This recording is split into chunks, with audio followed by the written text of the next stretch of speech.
Bir cholning Zaporojye Nexia'ga urildi, Nexia'ning chirog'i sindi, tushdi, surildi. Bir cholning Zaporojye Nexia'ga urildi, Nexia'ning chirog'i sindi, tushdi, surildi. Bo'g'ilib cholga dedi Nexia'ning egasi, bilasizmi qanchaga tushar buning chegasi?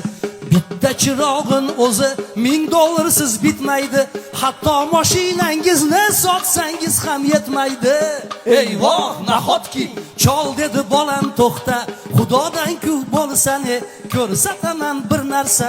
Mashinamga o'tirke, qo'ynidan bir xumchani olib shivirladi chol, bizga ko'k joy damlab kel, hoy jin qani chiqa qol.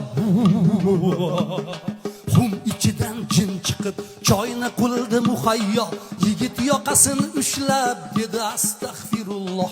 U bunday mo'jizani ko'rmagandi hech qachon, dedi shu xumchangizni menga soting otajon.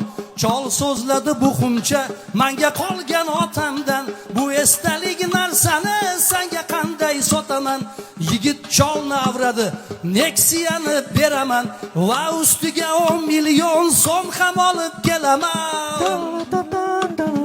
Bir lahzada xumchaning bozori ketdi qizib, yigit Nexia'sini cholga berdi o'tkazib. Bor baraka, bor baraka. Xumni uyga olib kelib ishqaladi, chiqdi jim. Hamma hayron, jin dedi nima qilay xo'jayin, xotinimga qizimga mashina taqinchoqlar, o'g'illarimga zavod fabrika hovli bog'lar, menga esa bir yurtning podsholigin bera qol. Menga ne sotganini ko'rib qo'ysin laqmachol. Nexia ham matohmi, men haydayman samolyot, yo'q yo'q qo'limda bo'lsin butun bir aeroflot. Qo'rqib ketib yigitga shoshmang shoshmang dedi jin. Kimga nima dedingiz tushunmadim xo'jayin. Siz aytgan narsalarni qila olmayman chindan, chunki men boru yo'g'i choy damlaydigan jinman. Buzilib atrof muhit ne kunlarga solmadi, hatto ertaklarda ham haqiqiy jin qolmadi.